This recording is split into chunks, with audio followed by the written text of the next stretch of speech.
हाँ जी, जय Shri Krishna to everybody, welcome to the group. आज का सेशन हमारे गुरु भाई डॉक्टर मार्कंडेय आहूजा जी उस पे एक्सप्लेन करेंगे हमें कि भी चिंता नहीं बट चिंतन, ये बेस्ड ऑन चैप्टर 6। और महाराज जी की गाइडेंस के साथ ही हम चल रहे हैं, आप सबका सहयोग मिल रहा है, तो ऐसे ही आगे भी बढ़ते जाएं। तो उनके बोलने से पहले अंजू जी आप अनम्यूट करके गणेश भजन या गणेश वंदना कर लीजिए। ओम गण गणपतये नमो नमः। श्री सिद्धि विनायक नमो नमः।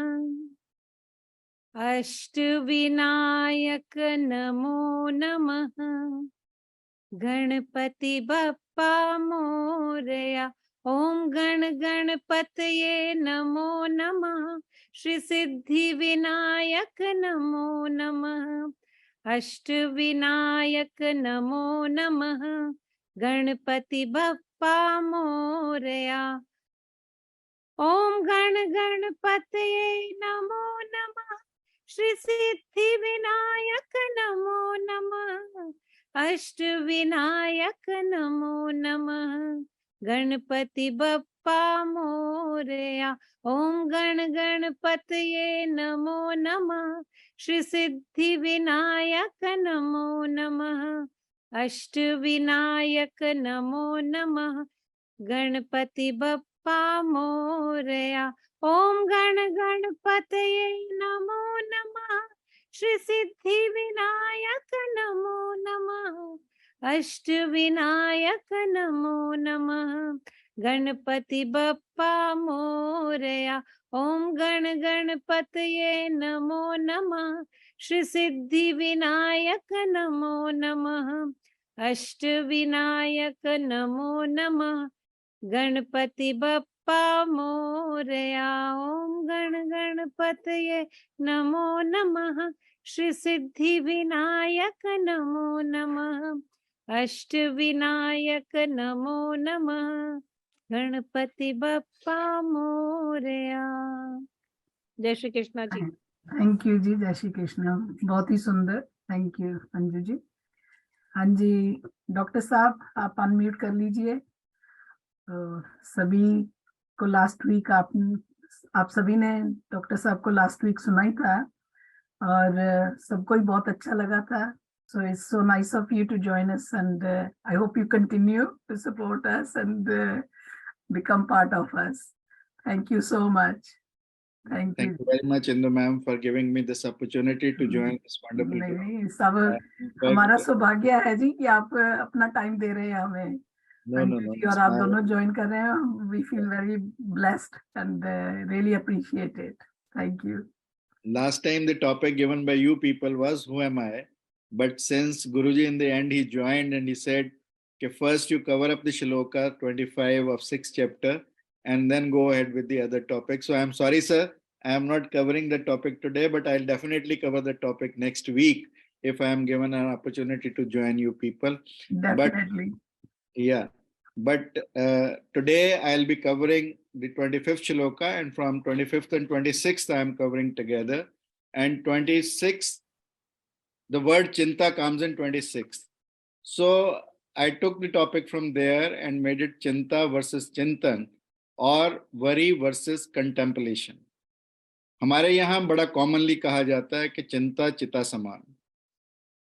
चिंता जीवित व्यक्ति को जलाती है, चिता मृत व्यक्ति को भस्म कर देती है, और चिंतन दोनों से बाहर निकालता है। Now first let me talk to you where this word came in Gita itself. 25th shloka, the God says, Sankalpa prabhavan kaman tyaktva sarvan avsheshata manasa ev indriya gramam vinimay samantata shane shane upramet बुद्ध्या धृति गृहीता आलस्यतम मन कृत्वा ना किंचिद अपि चिंतेत। Here is the word कि कभी भी चिंता नहीं होती है, किसको? संकल्प प्रभावान, a resolve born of desires, that is sankalp prabhavan kaman. Kaman are desires, sankalp prabhavan meaning thereby a resolve born of desires. Tyaktva sarvan asheshata, having abandoned all of them completely. Manasa evam indriya gramam vinay mein samantata. Through the mind, we have to restrain the senses from all the sides. We have 5 senses, as you know all. So we have to restrain all those senses together through our mind to achieve this. Then he says, Shane Shane Upramet Buddhya Dhriti Grihetya. Yani we can attain peace by our intellect, which is achieved through determination, born out of resolve. And alastham manakritva na kinchid api chintet.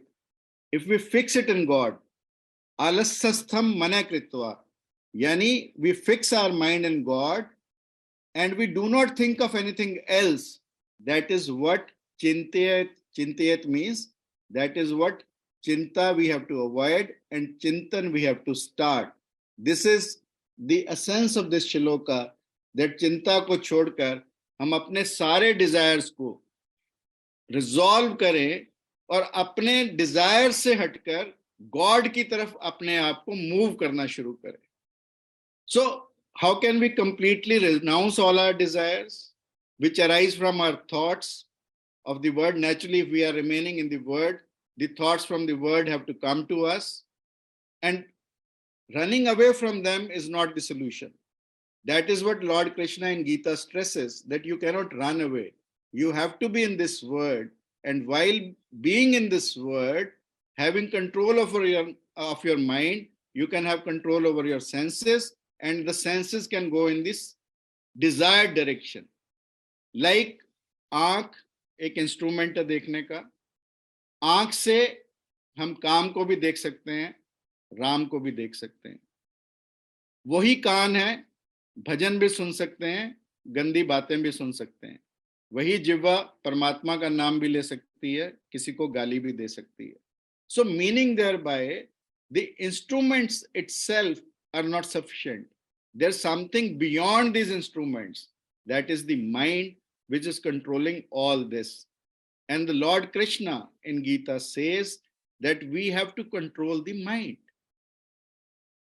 लोगों ने, जैसे सूरदास जी के बारे में लोग कहते हैं, परंतु मैं नहीं मानता इस बात को, कि उन्होंने आंखें अपनी निकाल दी क्योंकि आंखों से कुछ गलत हो गया. I doubt a person at the level of Surdas can do it. One also जिसका अंतस जागा हुआ व्यक्ति ऐसा नहीं कर सकता. परंतु आंखें केवल और केवल एक इंस्ट्रूमेंट हैं, देखता कोई और है. और सूरदास जी के बारे में तो यहां तक कहा जाता है कि सूरदास जी रोज भगवान कृष्ण के सामने बैठकर एक पद उनका लिखते थे. राजा को शक हुआ कि एक अंधा व्यक्ति भगवान के रोज जो श्रृंगार बदलता उसके बारे में कैसे नया लिख देता. अब एक दिन राजा ने कहा कि आज सूरदास जी का श्रृंगार ही मत करो, और फिर देखते हैं, भगवान का श्रृंगार मत करो, फिर देखते हैं सूरदास जी क्या लिखते हैं. अब उस दिन भगवान का श्रृंगार नहीं किया गया. सूरदास जी आए, बैठे, ध्यान लगाया, और उस दिन जो उन्होंने लिखा वो हम सबको चौंकाने वाला. सूरदास जी ने उस दिन लिखा, सखी देखियो आज अचंबा, हरि देखियो नंगम नंगा. यानी this is what you can see from your inside. And that means I want to say this to prove that there is something more than the sense organs which we have, and that is what needs to be controlled, and that is what Gita says. And similarly, Dhritarashtra उवाच से ये ग्रंथ शुरू होता है. धृतराष्ट्र केवल आंखों का अंधा नहीं था, आत्मा का भी अंधा था. केवल इतनी सी तो बात समझनी थी कि मामका पांडवश्च कहने की बजाय सबको अपना पुत्र मान लेता तो शायद महाभारत नहीं होती. यदि उसे पुत्र मोह नहीं होता, इतना समझ लेता कि युधिष्ठिर भी उसका पुत्र है, especially when the younger brother is not there, so he could always understand that Yudhishthir is also his son, the story could have ended there. But as it is, लोग कहते हैं कि किसी ने मेरे से प्रश्न किया कि आंखों के अंधे इस दुनिया में कितने हैं, मैंने कहा कि 1 से 2%। कहता उन अंधों का क्या जिनकी आंखें भी हैं फिर भी अंधे हैं। तो that naturally is more than 90% people in this world जो आंखें होते हुए भी अंधे हैं, और गीता उन्हीं का इलाज सिखाती है।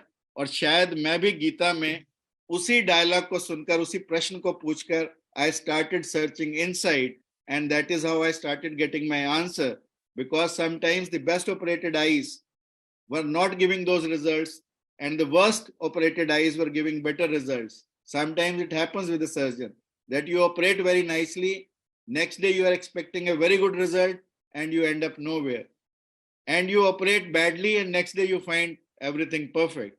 So that means there is something which is called a third force, a force which is beyond us, and we have to look for that force. And that is what Lord Krishna stresses in Gita, that life is not simple, that it is on two straight rails.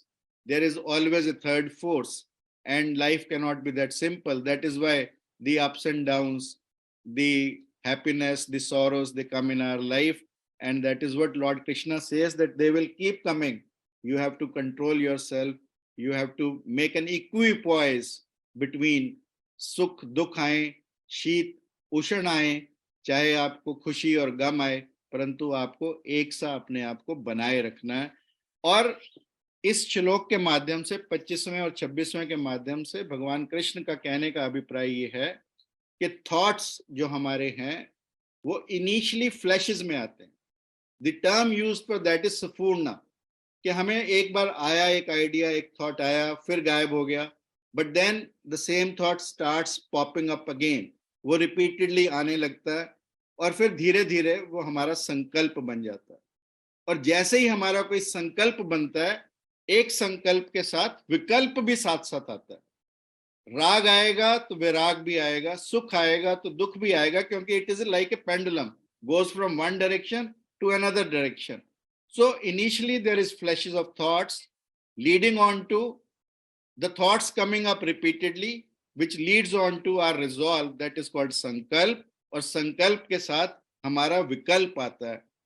संकल्प हमारा positive is संकल्प and negative is विकल्प। अब जब भी हम meditation करने लगते हैं, the first step in meditation is that we have to remove ourselves. This is what Lord Krishna says, that the first step he says, sankalp prabhavan kaman tyaktva sarvan asheshata, meaning thereby कि आप अपने आप को word से remove कर लो, अपने thoughts को word से रिमूव कर लो। That is the first step. The second step is कि वर्ड से तो रिमूव कर लो, पर ले कहां जाओ, थॉट्स तो आएंगे ही, तो fix them in the God. That is the second step he says.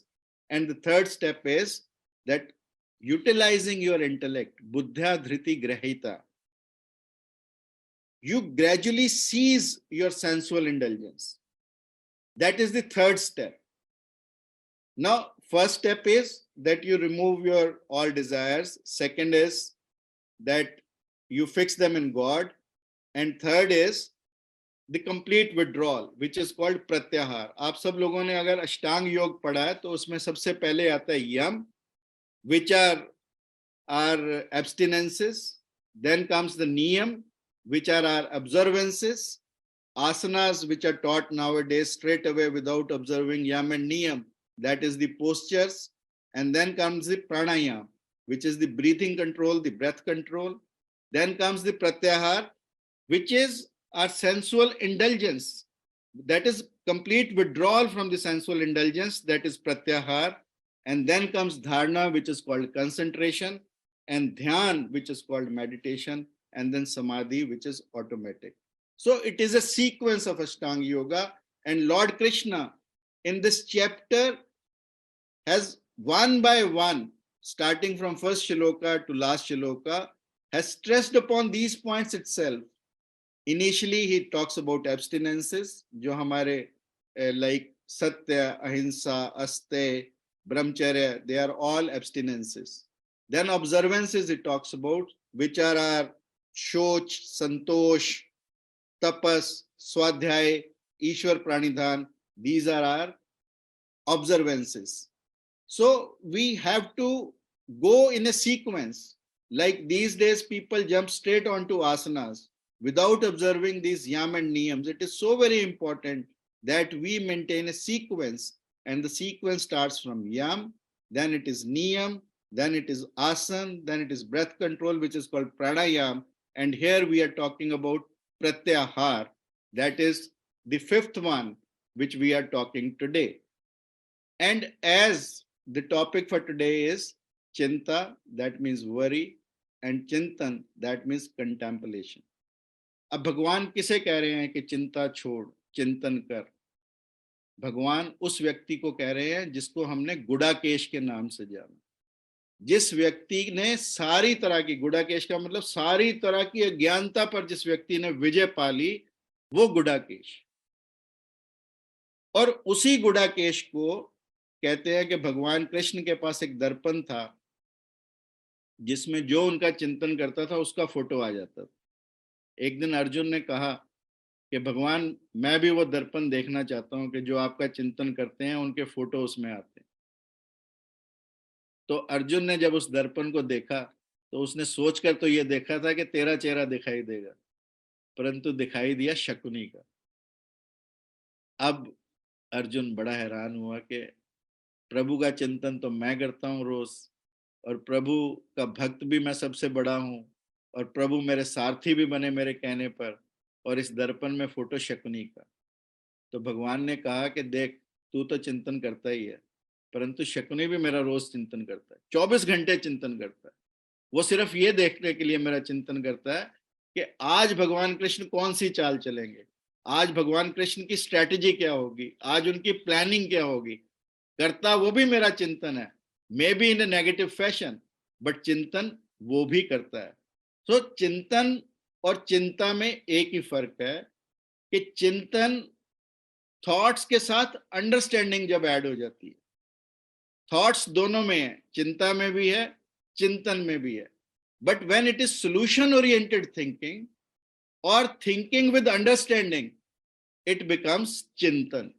और उसी चिंतन के बारे में आज हम चर्चा कर रहे हैं। और जब हम अपनी चिंता को चिंतन में तब्दील करते हैं, जब अपनी वरीज को कंटेम्पलेशन में तब्दील करते हैं, और जैसा भगवान ने कहा कि हम अपने डिजायर्स को विड्रॉ करके, अपने थॉट्स को वर्ड से विड्रॉ करके, उन थॉट्स को जब गॉड में लगाते हैं तो वो चिंतन बन जाता है। सो that is an automatic process कि हम अपने थॉट्स को वर्ड से हटाएं और गॉड की तरफ लगाएं। और जब हम गॉड की तरफ लगाने लगते हैं तो भगवान कृष्ण से बड़ा हम किसे समझते हैं। नेचुरली एक मैंने पढ़ा कि कालीचा महापात्रा करके एक उड़ीसा में चैतन्य महाप्रभु के भक्त थे, भगवान जगन्नाथ के भक्त थे। और एक दिन उनकी पत्नी ने उन्हें, हमेशा भगवान के चिंतन में रहते थे, नीचे लाल थाली थी, ऊपर सफेद चावल थे, ऊपर काले चने डले हुए। उन्हें तो वो तीनों रंग देख के और जगन्नाथ प्रभु का विग्रह याद आ गया, और वो भगवान को के चिंतन करते हुए नाचना, यानी भोजन में भी चिंतन व्यक्ति को आए, ऐसे उदाहरण हमें देखने को मिलते हैं। और जब वो नाचते रहे, वाइफ को चिंता हुई भी खाना तो खाया नहीं और नाचे जा रहे हैं, तो तब किसी सियाने से आदमी जैसे आप लोगों के बीच में बैठे हैं, उन्होंने, किसी ने कहा कि ये तो जगन्नाथ जी के विग्रह के रंग हैं, और इनको रंग को देख के it has just triggered of. So that is what triggering is, and if that spark can come inside you, naturally हम चिंतन की ओर बढ़ते हैं। और चिंतन कॉमन, अगर मैं आपको बताऊं कि चिंतन से टॉर्टोइज के बारे में ये कहा जाता है कि जब उनके मस्तिष्क से जो तरंगें निकलती हैं, उससे उनके अंडे फूट जाते हैं। यानी जो एग्स है वो उस रिप्रोडक्शन के लिए दे यूज दिस चिंतन। इनफैक्ट कहते हैं कि कछुआ तो पानी में है, अंडे किनारे पर हैं, और वो अंदर से अपनी स्मरण शक्ति से चिंतन करता हुआ उन अंडों को फर्टिलाइज होके वो बाहर निकलने लगते हैं, यानी वो फूट पड़ते हैं। So that is what is the power, that is how we can understand कि चिंतन से हमारे अंदर, जैसे हम भगवान के फोटो देखते हैं, एक ऑरा बना होता है। वो ऑरा कुछ नहीं है जो आसपास फोटो के दिखाई देता है, वो चिंतन की एनर्जी है। That is what Chintan can do to you. It can bring a positive aura of energy around you, and naturally जब हम अपना मन में भगवान को लेकर चलते हैं तो निश्चित रूप से हमारी सब तरफ फतेह भी होती है और सब तरफ अच्छा ही अच्छा होने लगता है। और चिंता से कभी कोई लाभ नहीं हुआ, चिंतन से हमेशा कोई ना कोई फायदा होता है। मैंने एक छोटी सी कहानी पढ़ी कि एक बकरी अपने बच्चे के साथ जंगल में रात को भटक गई। डर था कि शेर खाएगा, परंतु बकरी घबराई नहीं। बकरी ने सोचना शुरू किया, चिंतन शुरू किया, तो वो शेर की गुफा में ही अपने बच्चे को लेकर घुस गई। शेर उस समय बाहर निकला हुआ था, तो उसने अपने बच्चे को ट्रेन कर दिया कि जब शेर आएगा हम ये बात करेंगे। शेर आया, बकरी के बच्चे ने कहा कि माँ बहुत भूख लगी है। उसने कहा चिंता मत कर, अभी शेर आने वाला है, उसका शिकार करूंगी, तेरे को आज शेर का मांस खिलाऊंगी। शेर ने जब ये सुना तो वो भागा बाहर। बाहर एक बंदर बैठा था, उसने कहा शेर शेर कुछ नहीं है, अंदर बकरी है, तू ऐसे ही घबरा के आ गया। शेर ने सोचा कि पता नहीं कोई बड़ा जानवर बैठा होगा जो उसका भी शिकार कर रहा है। अब शेर जब फिर आने लगा तो बकरी का फिर प्लान 2 था। बकरी ने कहा कि बच्चे ने फिर कहा माँ भूख लगी है। कहती इस बंदर को बहुत समझाया था तेरे मामा को कि शेर को जल्दी से भगा के ले आना, और वो शेर को अब भगा के ला ही रहा है, तो चिंता मत कर, आने दे, उसे फिर खाएंगे। और शेर फिर भागा और बंदर को डांटते हुए वहां से। यानी thoughts with understanding can give you the power कि एक बकरी भी शेर के साथ लड़ सकती है। That is the power of चिंतन, that is the thoughts with understanding which we need to understand. और जब ऐसा होने लगता है तो नेचुरली चिंतन के माध्यम से ही हम सब कुछ पा सकते हैं। और लोगों ने चिंतन के माध्यम से भगवान को भी पाया। ऐसा कहा जाता है चिंतन में हमारा चित्त स्पष्ट होने लगता है। चित्त को अगर मैं आप लोगों को समझाऊं तो मेडिकल साइंस तो ये कहती है कि दिमाग का वर्केबल पार्ट, थॉट्स का जो बहाव है वो माइंड है, और माइंड का जो बहाव है वो हमारी चेतना या जिसे हम चित्त कहते हैं वो है। और केमिकली हम इसको अल्टर कर सकते हैं। This is what medical science says, but yogic science doesn't agree to it. Yogic science says that there are 16 levels to it. I will not be discussing all the levels today, but मैं इतना कहना चाहता हूं कि दिमाग की गतिविधि को मन कहा जाता है फिजिकल साइंस में, और मन की गतिविधि को चेतना कहा जा सकता है। बट मन का जो हिस्सा जिसे हम जानते हैं वो बुद्धि है, जो इंटेलेक्ट है। हमने इस युग में इंटेलेक्ट या तर्क जिसे कहते हैं उसको बढ़ाने में जोर दिया। तर्क को आप ये समझें कि तर्क हर चीज को काटने के लिए हमने तर्क का उपयोग किया। तर्क को एक चाकू की तरह आप समझें, चाकू काटने के काम आता। हमने क्योंकि इस सेंचुरी में और पिछली सेंचुरी में साइंस के माध्यम से केवल रीजनिंग, चाहे हमारी शिक्षा पद्धति थी चाहे साइंस थी, हमने रीजनिंग के पार्ट को प्रमोट किया और बाकी आयामों को हम कहीं ना कहीं भूल गए। अब रीजनिंग को तेज करने से क्या होता है? अगर हम अपने चाकू को तेज करेंगे तो हम क्या करेंगे? इसीलिए साइंस का सारा जितना भी मेथड है टीचिंग का वो चीर फाड़ बन गया। काटना, हर चीज को काटना। सपोज मैं फूल को डिसेक्ट करना चाहता हूं तो फूल को मैं डिसेक्ट करता जाऊंगा। I may get knowledge about the physical things of the flower, but ultimately in the end the flower will not be there. मुझे सब कुछ तो मिलेगा परंतु फूल नहीं मिलेगा। जानकारियां बहुत मिलेंगी परंतु फूल को मैंने समाप्त कर दिया। इसी तरह से विज्ञान ने हमें बहुत कुछ दिया परंतु कहीं ना कहीं जीवन को समाप्त कर दिया। और इसलिए गीता को हम ये कहते हैं कि जीने का माध्यम है गीता, जीवन जीने की कला है गीता। और इसलिए जीने की कला हर श्लोक में है गीता के। आज हम चिंतन की बात कर रहे हैं, so I will be confining myself to this only, कि योग जो कहता है कि दिमाग जो है वो हमारा तर्क, जो शिक्षा हमारी तर्क की है, तर्क चाकू की तरह है, तेज है, और इस तेज धार से हम कुछ भी कर सकते हैं। परंतु इस चाकू को पकड़ता कौन है? वो हमारा हाथ है। हाथ कौन है? हमारी पहचान, हमारा अहंकार जिसे हम कहते हैं। अहंकार को लोग ईगो भी कहते हैं, पर अहंकार एक्चुअली हमारी पहचान है। वो पहचान हमारी डिग्रियां हो सकती हैं, डॉक्टर है कोई तो वो उसकी पहचान है, वो हमारा रंग रूप भी हो सकता है, वो हमारे कपड़े भी हो सकते हैं, परंतु हमने अपनी पहचान को बहुत मजबूत करने का प्रयास किया है इन दिनों में। और इस पहचान को पीछे से यादाश्त, मेमोरी हमने, क्योंकि आईटी का जमाना है, आर्टिफिशियल इंटेलिजेंस का जमाना है, हमने मेमोरी को भी बढ़ाया, हमने रीजनिंग को भी बढ़ाया, हमने अपने अहंकार यानी अपनी पहचान को भी बढ़ाया। फिर हम सोचते हैं कि रिजल्ट्स अच्छे आए, कभी आ ही नहीं सकते इस दुनिया में, क्योंकि जिस चीज को हमें डेवलप करना है उसको हमारी किसी भी एजुकेशनल सिस्टम ने डेवलप नहीं किया। इसलिए कहा यह जाता है कि बच्चों को पहले उनकी पहचान बताई जाए। ईस्ट में, आप सब लोग ईस्ट से ही हैं, ईस्ट में सबसे पहले 12 साल की उम्र तक बच्चे को यह बताया जाता था अहम ब्रह्मस्मि। श्वेत केतु सब कुछ पढ़ाया, परंतु जब घर वापस आया पिता ने कहा कि तू इतनी कलाएं तो पढ़ाया, असली चीज पढ़ के आया कि नहीं आया? यहीं पर जवाब आता है सर का भी कि मैं कौन हूं, अहम ब्रह्मस्मि, this is what we have taught. और तब था त्वमसि श्वेत केतु, यानी मैं ब्रह्म हूं। जब मेरी पहचान इतनी वृद्ध होगी, इतनी विस्तृत होगी, तो मैं कभी संकुचित सोच से या छोटी सोच से काम ही नहीं करूंगा। पूरी दुनिया में झगड़ा यदि कोई है तो वो इसी पहचान को लेकर है, चाहे वो हमारी नेशनलिज्म की पहचान हो, चाहे हमारे रिलीजन की पहचान हो, चाहे हमारी जाति की पहचान हो, चाहे हमारे संप्रदाय की पहचान हो, चाहे हमारी डिग्री की पहचान हो, चाहे मेरे मकान की पहचान हो, चाहे मेरे पहनावे की पहचान हो।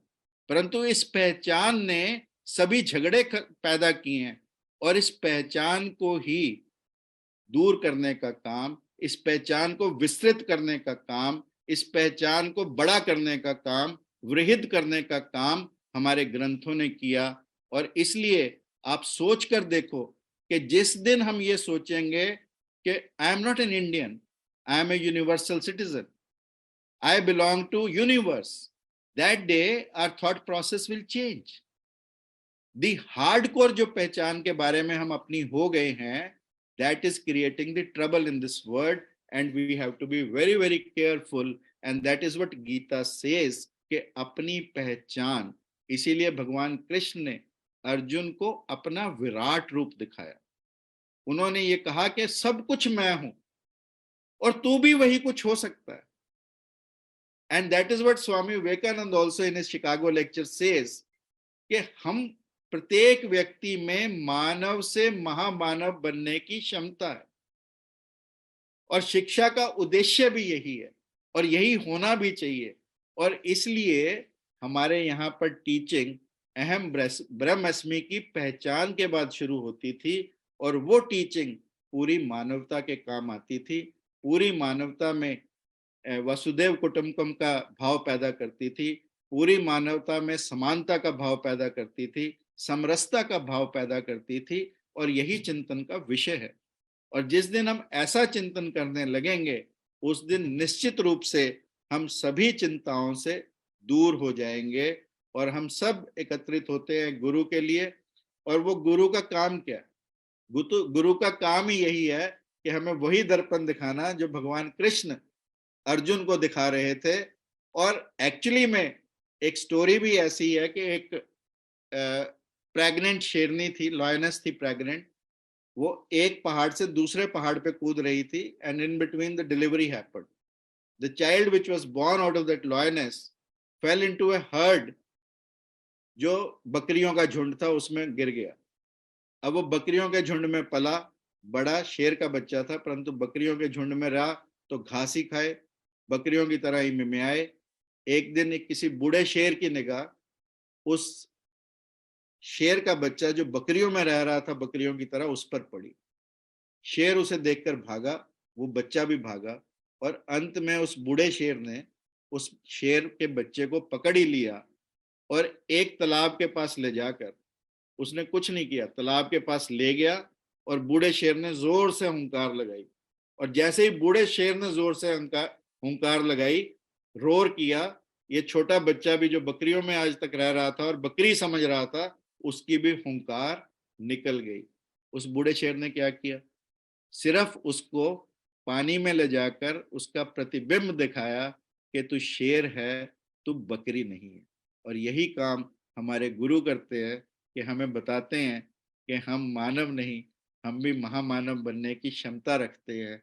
हम भी आत्म क्रांति के माध्यम से अपने आप को ऊंचा उठा सकते हैं, अहम ब्रह्मस्मि की पहचान कर सकते हैं। और यही चिंतन है और यही गुरुओं का काम है। चिंतन का मतलब इन सब चीजों से हटकर मन के उस स्थल तक पहुंचना जो हमारा चित्त है, जो निर्लेप है, जो निर्विवाद है, और and it is like a mirror, जो बिल्कुल एक दर्पण का काम करता है। ऐसे चित्त के जब दर्शन होते हैं तो ऐसा कहा जाता है कि भगवान भी हमारे गुलाम हो जाते हैं, जिन व्यक्तियों का चित्त के दर्शन जो अपने कर लेते हैं। और यही हमारा स्वरूप है, सत चित आनंद, सच्चिदानंद, यानी सत्य, चित और आनंद। once we make a combination of this, that is what life is all about. And probably half the answer of मैं कौन हूँ I have tried to give here also. And इस चित्त को पहचानना, अपने ऊपर जितने भी आवरण पड़े हैं उन आवरणों को हटाना। जैसे सर्दियों में हम बहुत सारी रजाइयां ले लेते हैं, बहुत सारे कपड़े डाल लेते हैं, और अंदर से अपनी बॉडी जब हम हटाते जाएं and ultimately the body comes out. Similarly जो हमारे ऊपर आवरण, चाहे वो काम का हो, चाहे क्रोध का हो, चाहे मोह का हो, चाहे माया का हो, चाहे ममता का हो, जब वो सारे आवरण हटते हैं तो हमें चित्त के दर्शन होते हैं। यही चिंतन है और यही आज का विषय है। जय Shri Krishna. Thank you ji, thank you doctor साहब, बहुत ही अच्छे ढंग से आपने एक्सप्लेन किया सबको। I have tried to say, पता नहीं क्या गलत कहा, क्या ठीक कहा। नहीं नहीं, बहुत बढ़िया, बहुत बढ़िया। हाँ, लेकिन हैविंग सेड, मतलब कि आपने तो बहुत एक्सप्लेन अच्छा किया है, लेकिन अभी इसको प्रैक्टिकल लाइफ में जो हम गृहस्थी लोग हैं सभी, उसको दुनिया में रहते हुए मटेरियलिस्टिक एनवायरनमेंट है, फैमिलीज है, ये प्रैक्टिकली हम कैसे कर सकते हैं इसको? I'll come to this. Mahatma Buddha जब पूरी अपनी तपस्या करने के बाद घर पहुंचे तो यशोदा का एक ही प्रश्न था कि क्या जो तुम्हें जंगल में मिला वो घर में नहीं मिल सकता था? तो पहली बार कहते हैं कि भगवान बुद्ध अपने जीवन में निरुत्तर हुए, कोई जवाब नहीं था। उन्होंने कहा कि हाँ, तब तो नहीं कह सकता, परंतु आज कह सकता हूं कि जो मुझे जंगल में मिला वो मुझे घर में भी मिल सकता था। गुरु नानक देव ने गृहस्थ आश्रम में रह के भगवान के दर्शन किए। कबीर जी ने जुलाहे का काम करते करते बीनी रे चदरिया झीनी रे झीनी मैंने बीनी रे बीनी करते करते उन्होंने प्रभु को पाया। रविदास जी ने जूते गांठते गांठते भगवान को पाया। नामदेव जी ने दर्जी का काम करते करते भगवान को पाया। तो इसलिए गृहस्थी में रह के भी हम वही चिंतन कर सकते हैं, क्योंकि हमारा भगवान कृष्ण ने गीता में कहा कि कर्म ही हमारा चिंतन है। जिसने उस कर्म को वृद्ध पहचान के साथ, जिसकी मैंने चर्चा की कि जब हम अपनी पहचान को वृद्ध करते हैं, पहचान को विस्तृत करते हैं, प्रॉब्लम हमारी पहचान को संकुचित करने की है। पहचान को हमने संकुचित किया, सिकोड़ा है उसे, और जिस दिन हम अपनी पहचान को खुला छोड़ देंगे, अपनी पहचान को विस्तृत करेंगे, उस दिन सारा काम ऑटोमेटिकली भगवान को अर्पित हो जाएगा। मैंने अपनी बात की शुरुआत की मामका पांडवस्य धृतराष्ट्र से। यदि धृतराष्ट्र की सोच भी वृद्ध होती, धृतराष्ट्र भी अपने और अपने छोटे भाई के पुत्रों में भेद नहीं करता, तो शायद महाभारत जैसा युद्ध नहीं होता। इसलिए everything starts from home, charity begins at home, and I personally feel that staying at home itself, you can achieve what you can achieve in jungles. There is no need to go to jungles. Thank you जी। मुझे लगता है महाराज जी ने join कर लिया। Yes. जी आनंद जी का है, दिखाई दे रहे हैं? हाँ जी। अभी पहले उनसे सुन के फिर हम बाद में इंदिरा जी आपसे सुनेंगे और औरों से भी। श्योर। हाँ, जय श्री कृष्ण महाराज जी। जय श्री जी जय श्री कृष्ण। जय श्री कृष्ण महाराज जी। महाराज जी चरणों में कोटि कोटि प्रणाम जी। जी जी, जय श्री कृष्ण। जय श्री महाराज जी कृष्ण। आपको लेट आवर्स में तंग किया। हाँ जी, आज भी आप ट्रैवल कर रहे हैं महाराज जी? प्रणाम। हाँ जी, जय श्री लाइट जला दो गाड़ी कृष्ण। की। हाँ जी, जय गाड़ी श्री कृष्ण गुरु जी। जय श्री आनंद जी थोड़ी सी लाइट जला दो गाड़ी की। पीछे चल रहा है जी। सबको जय श्री कृष्ण। जय श्री कृष्ण। जय श्री कृष्ण महाराज जी। महाराज जी, हाँ जी, डॉक्टर साहब ने बहुत अच्छे ढंग से एक्सप्लेन किया सभी को। चिंता नहीं, चिंतन। जी जी। हाँ जी, तो अभी 7वां अध्याय चल रहा है। नहीं जी, ये 6वां। छठे अध्याय का आपने 25वां श्लोक कहा था ना जी। संकल्प प्रभावान कामान त्यक्त्वा सर्वान शेषतः मनसा हाँ, विनय में समन्ततः शनै शनै उपरामित बुद्धिया धृति ग्रहता आलस्तम मन शनै शनै। तभी चिंतित। किंचित विचिंतयेत्। हाँ जी। गुरु वृंदावन में है गुरु जी। हाँ जी, हाँ जी। हाँ जी। मैंने एक दिन फोन किया था लेकिन पता नहीं आप बिजी थे 2-3 दफा। अच्छा, कब? मेरे को बात करनी थी आपसे इसलिए मैंने फोन किया था, तो फिर बोलते 10 मिनट के बाद करना, तो मैं कल करूंगी आपको फोन फिर। ठीक है, कल कर लो आप। हाँ जी। हाँ जी, तो थोड़ी मुझे प्राइवेट में बात करनी है, मुझे 5-10 मिनट देंगे कल आप? हाँ ठीक है, कर लेंगे। हाँ जी। जी जी। हाँ हाँ, जी। जैसे मैं अभी इंडिया आई हूँ गुरु जी। अच्छा इंडिया में है। हाँ जी, कहाँ? इधर पोरबंदर के पास गुजरात में। अच्छा, गुजरात में है। हाँ जी। हाँ ठीक है, कल आप मिला लो फोन, हाँ कर जी। लेंगे ध्यान। ये देखो, मैं वीडियो चेंज करती हूँ। हाँ जी, हाँ जी। हाँ जी, तो महाराज जी आप और ये क्या कोई कुछ चर्चा कोई? वैसे तो डॉक्टर मार्कंडे जी ने कर दिया होगा विषय, और आप निश्चित हाँ जी। ही। हाँ जी। बहुत अच्छे चिंता और ढंग से चिंतन किए महाराज जी उन्होंने तो, लेकिन आपका भी कुछ चाहिए ना साथ में। वरी वर्सेस कंटेम्पलेशन महाराज। चिंता वर्सेस चिंतन। चिंता वर्सेस चिंतन। जी जी। हाँ, दो। देखो, चिंतन जो है वो अंदर की ऊर्जा को, एनर्जी लेवल को अप करता है, बढ़ाता है। और चिंता जो है वो अंदर की जो एनर्जी हमारे पास नेचुरली होती भी है, चिंता उस एनर्जी को भी धीरे धीरे, जैसे लकड़ी में दीमक लगता है तो लकड़ी को खोखला कर देता है अंदर, ऐसे ही चिंता अंदर ही अंदर हमें खोखला सा करती जाती है। तो इसलिए, और चिंता समाधान भी नहीं है ना, समाधान तो चिंतन है। चिंतन में से ही कुछ नया निकलता है, कुछ और अच्छा करने की प्रेरणा निकलती है।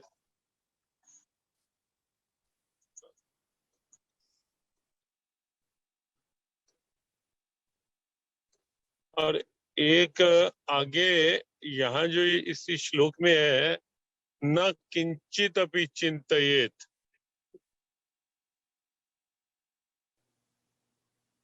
और आगे 7वें अध्याय में हम जाएंगे तो वहां भगवान कहते हैं परत्रम न अन्यत किंचित अस्ति धनंजय। अब दोनों में किंचित शब्द है। यहाँ भगवान कहते हैं कि किंचित भी कुछ चिंतन नहीं करो जब ध्यान में वृत्ति। वैसे ये मेनली ये श्लोक जो है वो मेडिटेशन के लिए है कि धीरे धीरे, स्लोली, ग्रेजुअली हम अपने मन की वृत्ति को, वे ऑफ माइंड जो है उसको धीरे धीरे ऊर्ध्वगामी करें, अप लेवल की ओर ले जाएं, और करते करते आत्म संस्थान कृत्वा आत्म भाव में स्थिर करें, और फिर उसके बाद कुछ और चिंतन नहीं। क्योंकि भगवत गीता ने कहा, इससे आगे का श्लोक देखेंगे 26वां, तो उसमें भगवान स्पष्ट करते हैं, यतो यतो निश्चरति मनश्चंचलम स्थिरम।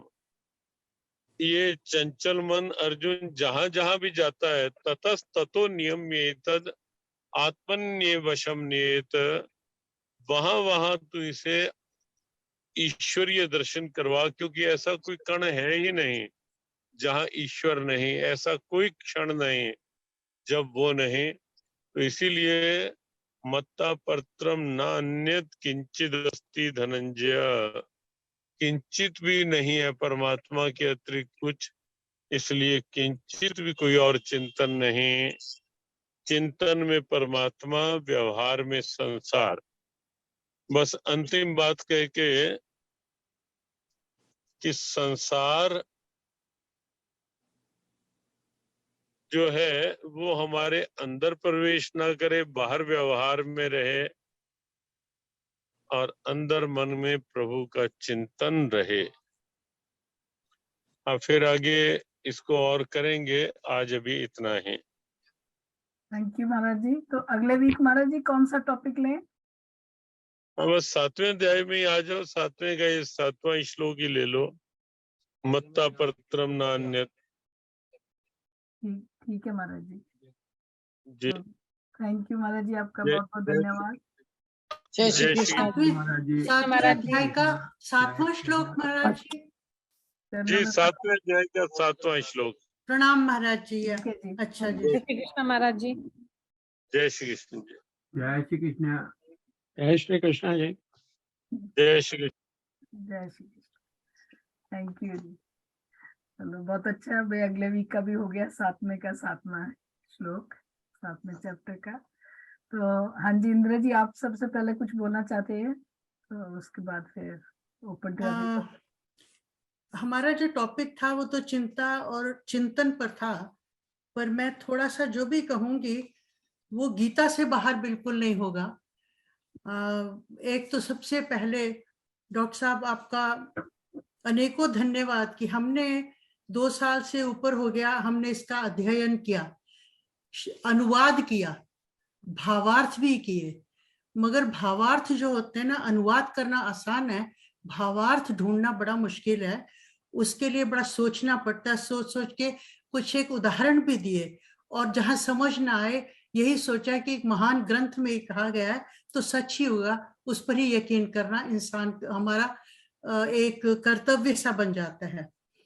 और आपने जो इतने सुंदर ढंग से ये बताया कि आत्मा और शरीर के बीच में मन जो है वो सेतु है, पुल है, और वो जब ऊर्ध्व गति पर जाता है आत्मा की तरफ, निम्न गति पर अधोगति पर जाता है तो शरीर की तरफ। और आपने जो कॉन्शियस और अनकॉन्शियस माइंड और उसकी 5 विंडोज ज्ञान इंद्रियां बताया, वो बहुत ही ज्यादा दिमाग में बैठ गया। इतना भाव हम नहीं कर पा रहे थे, हालांकि समझ पा रहे थे पर उसका विश्लेषण नहीं कर पा रहे थे। उसके बाद मन को कंट्रोल करने की जो आपने 2 कुंजियां बताई, जो की है अभ्यास और वैराग्य, वो, और उसको कैसे किया जा सकता है, वो संयम के द्वारा, संयम। और मैं आपसे एक क्वेश्चन सिर्फ पूछना चाहती हूँ, ये महाराज जी के जो गीता प्रेरणा है, हमने ज्ञान और विज्ञान इन दोनों के अर्थों को भी किया, और ज्ञान और विज्ञान के भेद को भी जाना। मगर इसके बीच में मैंने ये वाक्य पढ़ा उनका, जो कि इस सारे उसकी कुंजी है कि ध्यान जो है वो ज्ञान को विज्ञान बनाने की प्रयोगशाला है। बहुत सुंदर है। इसका कुछ थोड़ा बहुत उदाहरण दे दें इंदु जी, ये इसी अध्याय का ही वो है विषय जी। जो मैं उस अध्याय से बाहर नहीं जा रही हूँ। नहीं तो ठीक एक है जी। तो ये पूछना चाह रही थी, और मैं दूसरा क्वेश्चन भी रख सकती हूँ, फिर आप उसको इकट्ठा कर दीजिएगा।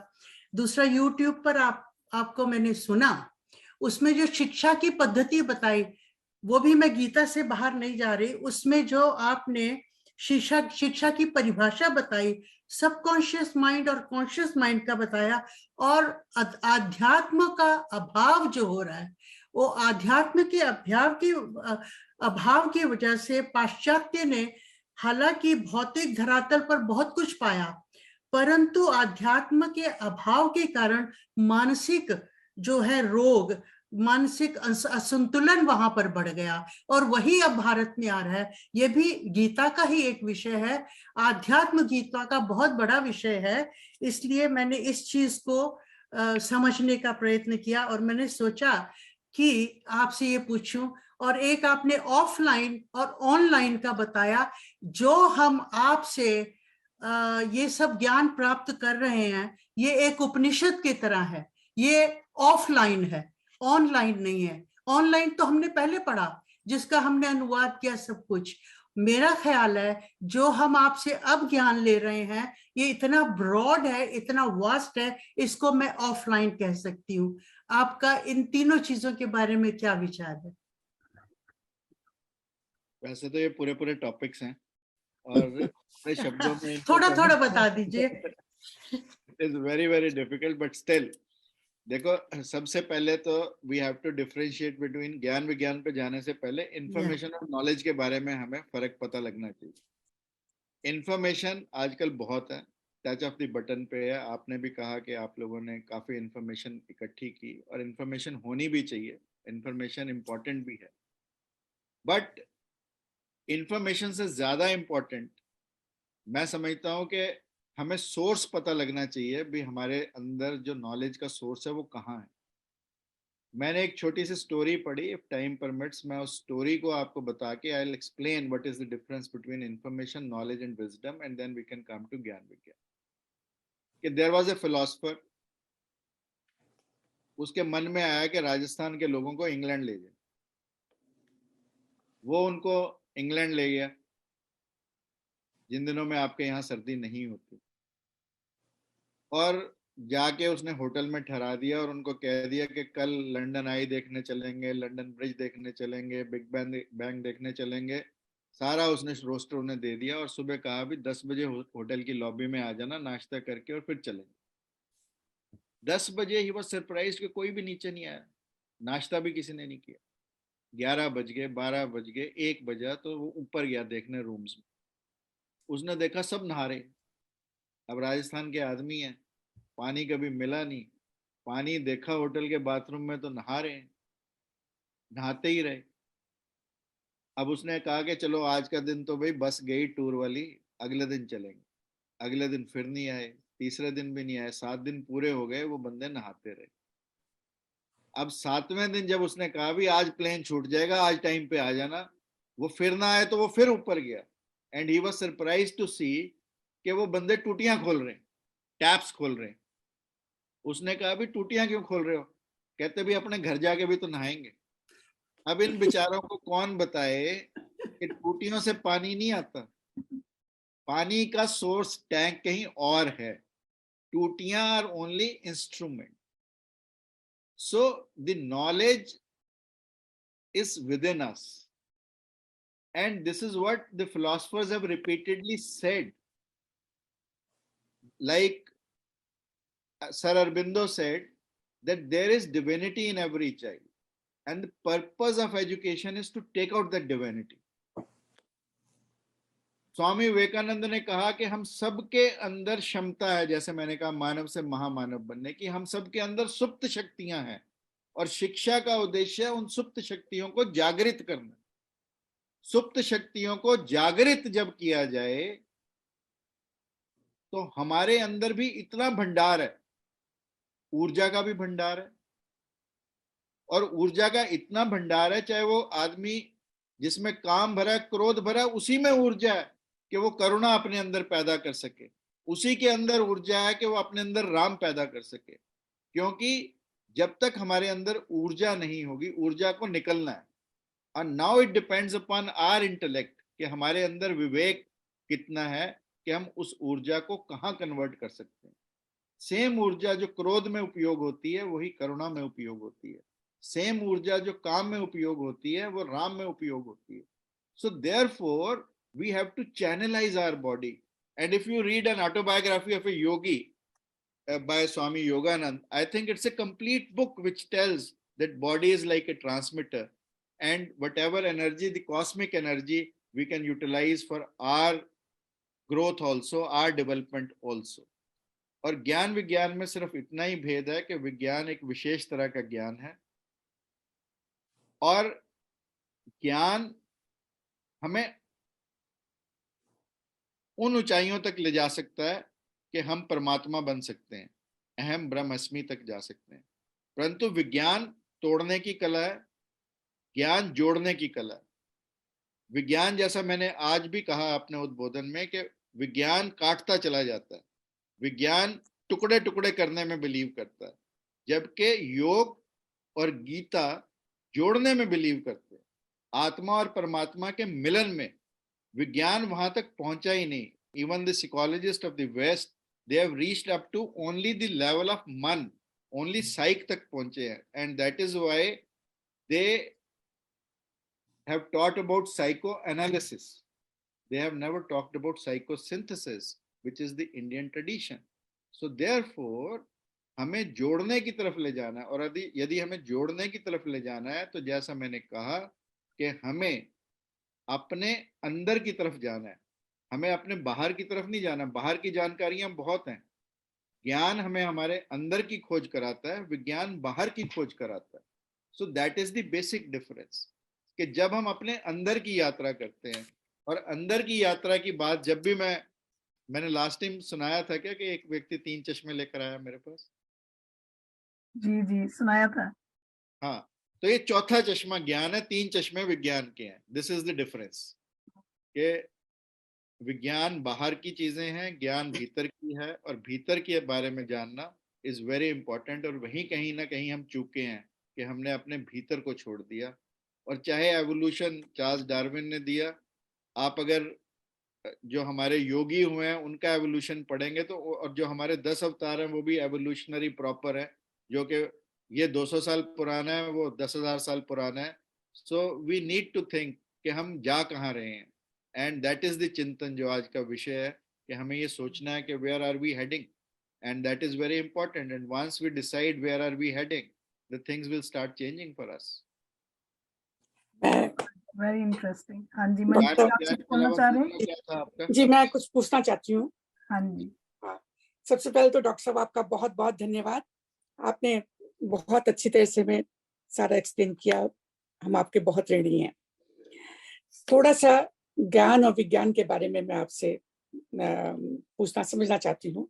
ज्ञान शब्द के आगे वी लगा हुआ है जी। वी का अर्थ है विशेष ज्ञान। विशेष ज्ञान। हमने ज्ञान प्राप्त किया, लेकिन यदि उस ज्ञान को हमने अपने कर्म में इम्प्लीमेंट नहीं किया, एग्जैक्टली, तो फिर क्या लाभ होगा? तो विज्ञान जो है वो, मेरा ख्याल है, जो ज्ञान प्राप्त किया, विज्ञान उसकी प्रयोगशाला है, ये अज्ञान नहीं है। इसके आगे अन लगा हुआ है, इसके आगे वी लगा हुआ है। तो मनुष्य के आगे बढ़ने के लिए ज्ञान और उस ज्ञान का प्रयोग, विज्ञान जो प्रयोग है उसका, दोनों की आवश्यकता है, तभी मनुष्य जो है वो आत्मसंस्थ हो सकेगा, आत्मा में केंद्रित कर सकेगा। I am saying it's only a special branch of ज्ञान, but it's नहीं, only वो one branch. साइंस के रूप में मत लीजिए इसको। हाँ, is only one branch. जैसे हम करते हैं, जो सिर्फ रीजनिंग पे बेस्ड है। This is what I am trying to say, कि एक तरफ एनालिसिस है, एक तरफ सिंथेसिस है, इम्पोर्टेंट दोनों है जी।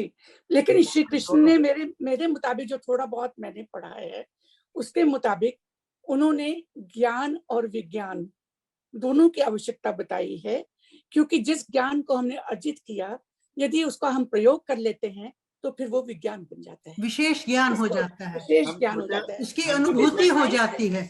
हम छोटे हुए ये पढ़ा करते थे ना, ऐसे लिखो विज्ञान वरदान है या अभिशाप है। नहीं और नहीं, उसका कंक्लूजन वो क्या करते थे, उसका इसका कंक्लूजन क्या ट्रांसलेशन करते थे? साइंस अगर साइंस हम जो वो विवेक मत से विज्ञान का प्रयोग करें जी तो वो वरदान है। वरदान है, बिल्कुल बिल्कुल विवेक की आवश्यकता, विवेक कहाँ से आएगा? ज्ञान से। ज्ञान से आएगा, ज्ञान से। लेकिन विवेक आएगा और फिर उस विवेक का हमें प्रयोग करना है। एग्जैक्टली तो इसलिए एग्जैक्टली विज्ञान का अर्थ साइंस, जो ह्यूमैनिटीज और साइंस, वो अर्थ न लेकर के इसका अर्थ एग्जैक्टली यदि हम ज्ञान और विशेष ज्ञान लें तो हम दोनों की ही आवश्यकता है। Fully agree. Thank you so much. Manju ji, thank you जी। सुरेश जी, आप कुछ बोलना चाह रहे हैं? हाँ जी, बिल्कुल। डॉक्टर साहब, आपको जय श्री कृष्ण। और कितने अच्छे ढंग से डॉक्टर साहब ने सारा एक्सप्लेन किया, चिंतन और चिंता का विषय जो था। और एक बात मैं जरूर कहूंगा कि जो आपने कहा था ना, वसुधैव कुटुंबकम का हम वो देखते हैं जी, अपने जी। चिंतन में, मगर पहले तो हमें अपना ही करना है। इंडिविजुअल जो है पहले अपना उसको उद्धार करना है, उसके तो बाद ही वो किसी का और उद्धार कर सकता है। That is what Swami Vivekananda said कि मैं भूखों को अध्यात्म नहीं सिखा सकता। आप लोग इंडिया से ज्यादा चर्चा क्यों कर रहे हो? बिकॉज आप लोग संपन्न हो चुके हैं। यू आर नॉट हाँ bothered about daily needs. That is why we are discussing this now. जी जिनको डेली नीड्स की चिंता है वो इस चर्चा में है। हाँ, कोई भी नहीं नहीं होगा। नहीं हाँ है। बिल्कुल जो अपनी बिल्कुल ठीक बात। Daily needs, and that is what Maslow theory of hierarchy is, theory of needs के हाँ टॉप पे सेल्फ रियलाइजेशन है, पहले नीचे वही है बेसिक नीड्स। हाँ सो जी ये बेसिक नीड्स की, I fully agree with you कि बेसिक नीड्स को पूरा किए बिना हम सेल्फ रियलाइजेशन की तरफ जा ही नहीं सकते हैं। जिसका पहले पेट भरा है, तभी तो भूखे पेट भजन ना होए गोपाला। बिल्कुल तो ये तो बात आपकी बिल्कुल ठीक है कि पहले अपना उद्धार होगा तभी तो दूसरों का उद्धार होगा। हाँ और जी वसुधैव कुटुंबकम का जो मैंने कहा था उसका मतलब ये कि पूरी दुनिया ही मेरे लिए कुटुंब है। ट्रू, वो भी कुटुंब है, क्योंकि और तभी उसकी तरफ जा सकते हैं जब हम स्वयं संपन्न होंगे। बिल्कुल। No doubt about it, I fully तो एग्री विद। अच्छा, हाँ, और दूसरा मुझे एक और क्वेश्चन आपसे पूछना था कि जैसे हम कहते हैं ना जी कि अर्जुना और श्लोका, ये ए का मतलब क्या है? Why do we do it? ये हमने बड़ी बारी की, बहुत बारी चर्चा हुई है। एक्चुअली होता क्या है हाँ जी कि योगा बना तो भारत हाँ में भी अपनाया गया। आयुर्वेदा बना तो भारत में भी अपनाया गया। बहुत सारे हमारे फिलोसफर्स ने ये कहा है कि इंडिया में भी लोग अपनी चीजों को तभी मानते हैं जब इसकी हवा वेस्ट से आती है।